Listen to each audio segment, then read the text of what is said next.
What was once a cornfield now sits a sprawling campus known as Redemption Christian Church. In small town rural southern Indiana, 23 years ago, an upstart church began with a handful of people, and God has grown it to an impactful church of more than 2,000 with campuses in 3 towns. How did this happen? What did God use to not just make a church grow, but create a movement of Christ followers who are brought into the mission of loving God, loving people, and changing the world? This is the Redemption Story, a series of programs in association with Redemption Christian Church and the Kevin R. Smith Company that attempts to tell a bit of the story of what God has done and is doing at and through Redemption Christian Church. Well, it's good to have you back, LG, again for another episode. Thanks for being with us last week. And Darryl, we talked a lot about the connectivity, and I know I've said this in previous episodes, even when we didn't have guests, but it just seems so natural how you all work together. I mean, the brotherhood, the fellowship just seems to come so natural with you and your team members. Yeah, I would say one of the things that I think I may have talked about in the previous episode is my hiring practices of capabilities, character, and chemistry. And chemistry is really high, especially when I'm going to be working with someone and teaching with someone. And so when I met with LG, the chemistry was there right off the bat. Like, we got along well, we could talk. And I think he's probably kind of that way with most anybody. I don't think he has a hard time. He considers himself an introvert, but one-on-one, he's really not at all.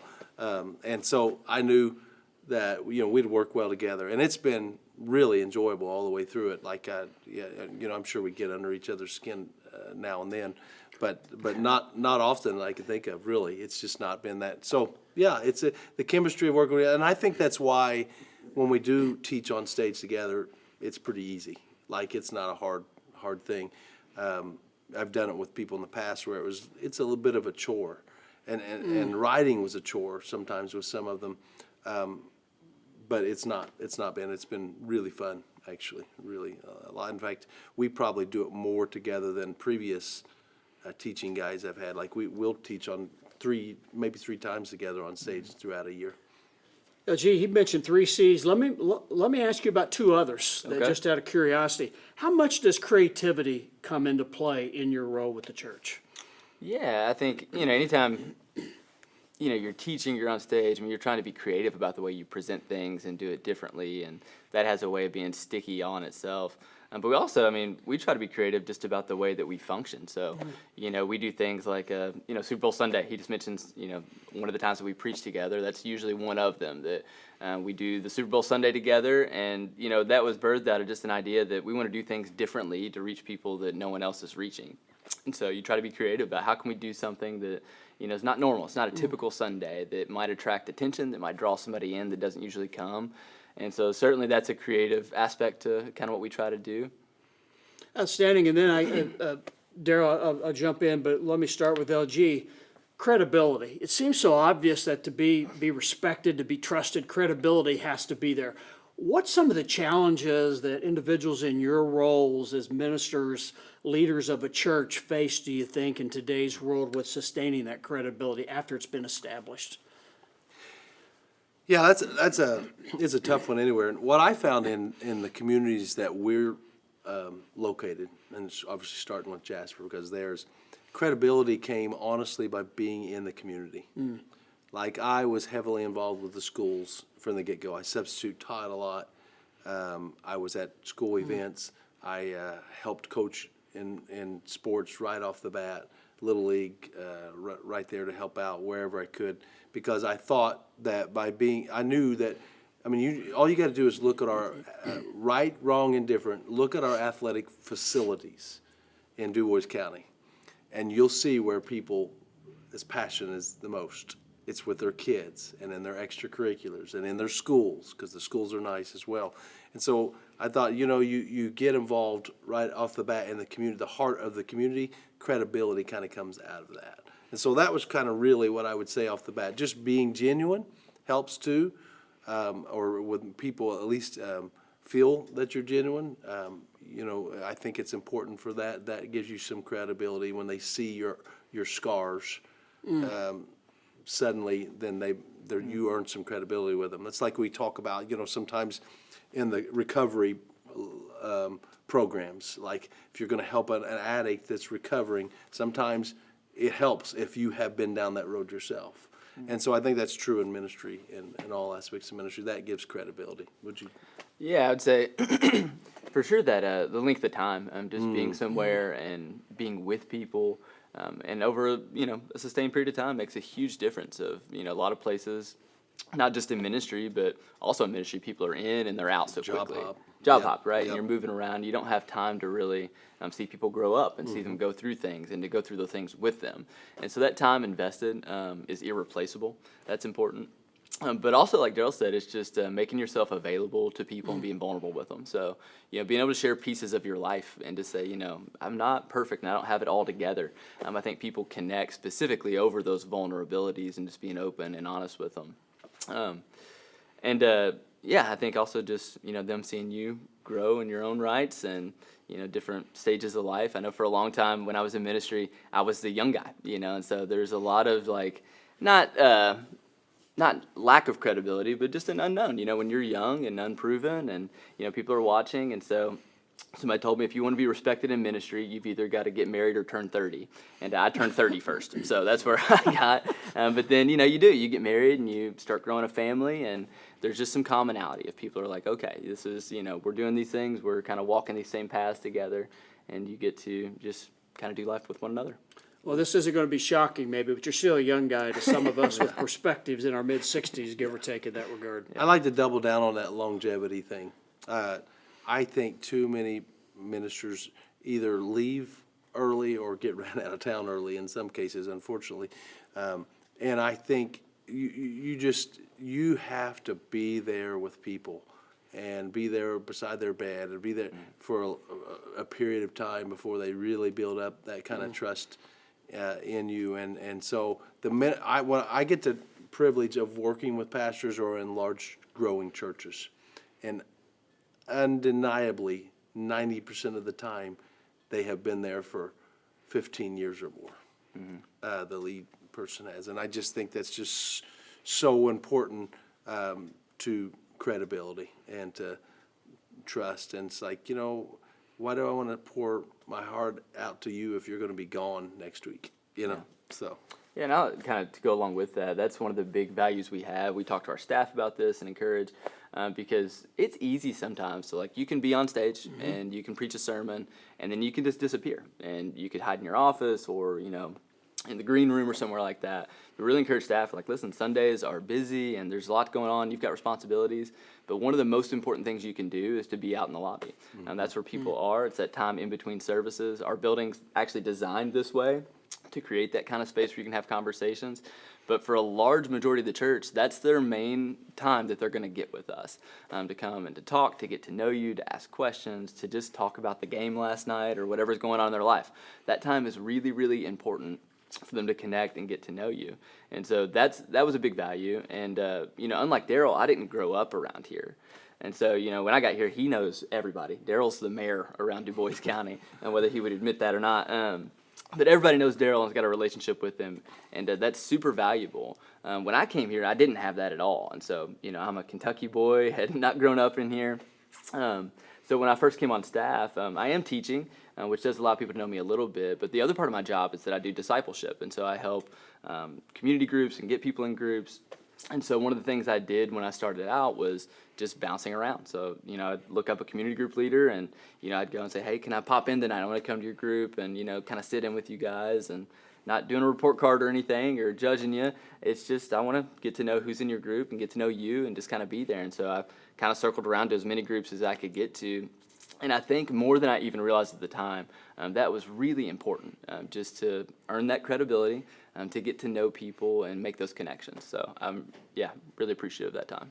Outstanding. Just a connection piece, and I want to get in more about you, the youthful aspect. But the Kentucky edge may have been taken off by a near and dear friend who's long gone, Mr. Akers from Kentucky in history class. So the familiarity and the acceptance of Kentucky was long gone with that great individual from many years ago. But both of you have talked about consistency and then vulnerability, and vulnerability in my life has kind of been a pull against one, a tug of war, because it's a weakness aspect. And it seems like in the last 20 years, maybe it's just more of an epiphany for me.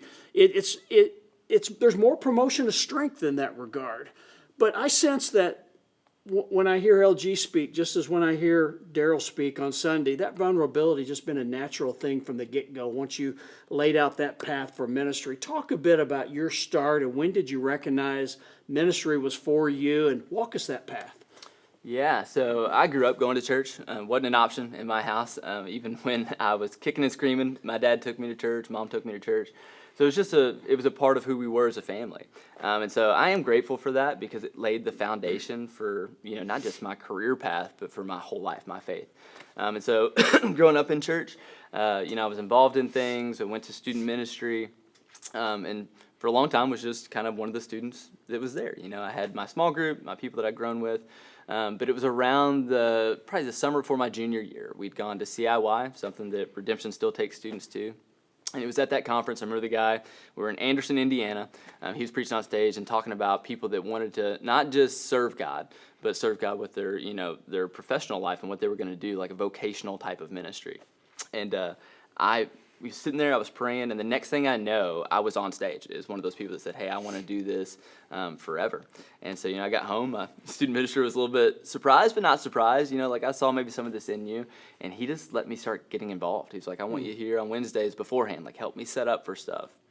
They involved me in the planning of like, hey, we got an event or something we're trying to do. Give some input. Like, what do you think about this? And then going into my senior year, I got the opportunity to preach for the first time. It was with in my own student ministry. I was one of them, looking at your peers. I got on stage to preach and did a terrible job. But they encouraged me, and even as poorly as it went that night, I kind of had the sense then that that's what I wanted to do the rest of my life. And that's what I've been pursuing since. Outstanding. When you reflect back on the LG of today that stands on the stage and represents Redemption, 3 campuses to the LG in that first year, what's different about the LG? Where's growth come from? Yeah, well, the crazy thing is, my life has changed so much since I've been at Redemption. As I came on staff as, a younger guy who was single and, coming out of student ministry. And now, I'm married. I got 2 kids at home. It's like a whole different world. I don't even remember life before that hardly, right? It's been a whole different thing. And so those things have changed me, tremendously. Because as anyone, who's gone through those different stages of life knows, it just has such an impact on who you are and, the different things you give up in a sense, but willingly, it's like, it just can't be the same time restraints that it was once before when you're getting up at whatever time with little kids and those things. So that stuff's grown me a ton. I think just in serving others and learning how to give up time, and just parenting has a way of shaping you that way. Yeah, I always want to caution, because I know there's been people who've been in ministry who've been single their whole life and not had kids, and they've done a great job.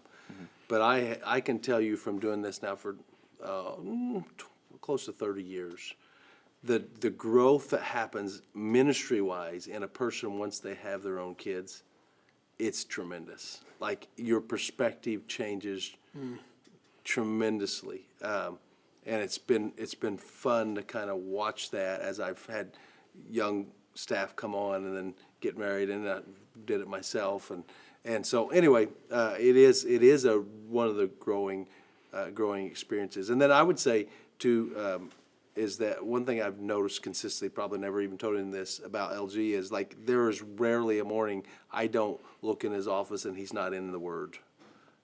He's much more consistent with that than I am. I'm trying to do better at that. But anyway, that helps, I think, too, because you preach a lot of times out of your overflow. And if you're not in there studying for yourself, then, but anyway. Yeah, it's very kind of you to say. It's humbling. LG, if you hadn't been a minister, what profession would LG have had? Oh, man, there's no telling. I've thought about a comedian. Yeah, I try. I like to have a good laugh every now and then. It's a good way to connect.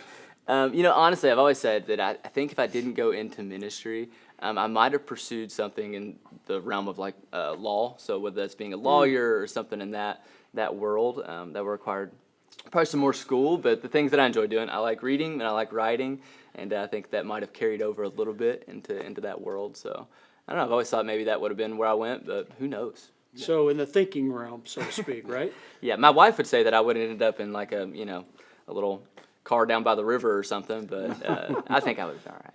Yeah. We haven't had her on yet. We could do that and ask that question absolutely. in the future. Before we wrap this episode, Daryl last week talked about the significance of family in your all's role. Share that for our audience and for us here today. What adjustments have you had to make, moving from the single aspect of the family, and how have you been able, for lack of a better word, to balance that effectively to fit you? Yeah, family is it's your first ministry. And I know Daryl's talked about, his early days in ministry and the hours that were put in to kind of get this off the ground and how much he learned in that. And I would say that, I think by and large, a lot of our staff has benefited from what he learned maybe the hard way. Is that Redemption's really good at, one of the biggest perks we have is the flexibility we have to be with our families. That when there's doctor's appointments or there's just big things going on, events that you want to be at, that we make time and flexibility for staff to be able to be at that. And so that's, I think, one of the healthier things about our church. But for me, you come into this as a single guy, you've got hobbies, things that you like doing, whether that's, I like to run and be outside, so I spend a lot of time doing that. When it comes to sermon preparation, early on, I was, I would spend 5-6 hours on a Saturday, kind of, delving back into it, writing out everything. And, now I find that you just don't have that kind of time available. So on a Saturday night, if I'm not with kids, I'm exhausted from being with kids, so I'm not spending, that amount of time in it. And so you just learn to lean on, whether it be office hours or time here, or really just leaning on the Holy Spirit to really guide you through that and to complete what maybe you felt like you had to pour time into before. But more than anything, I think family is just kind of, it's shaped priorities in a way of just making them the most important thing, pouring into them the way you want them to know and experience God, even from a really early age, is it's huge. And it makes you think about everything else that you're doing. So especially as, we're here trying to lead, other people and other families, and you want to model that in your own life. As we've talked about vulnerability over and over and over again, neither one of us certainly have done it perfectly with our families or are doing it perfectly, but we're trying to, and we're trying to aim at, that most important thing. And so, if we can't get that, done and aim at that thing correctly, then we certainly can't lead anyone else there. Well said, well said. Listen, you do a great job. I'd like for you to stick around one more time, if you will. Yeah. Would like to build on what you just talked about next week. Is that okay with you, my friend? Fine. Love you. This is God fun. bless you, man. Thanks for joining us.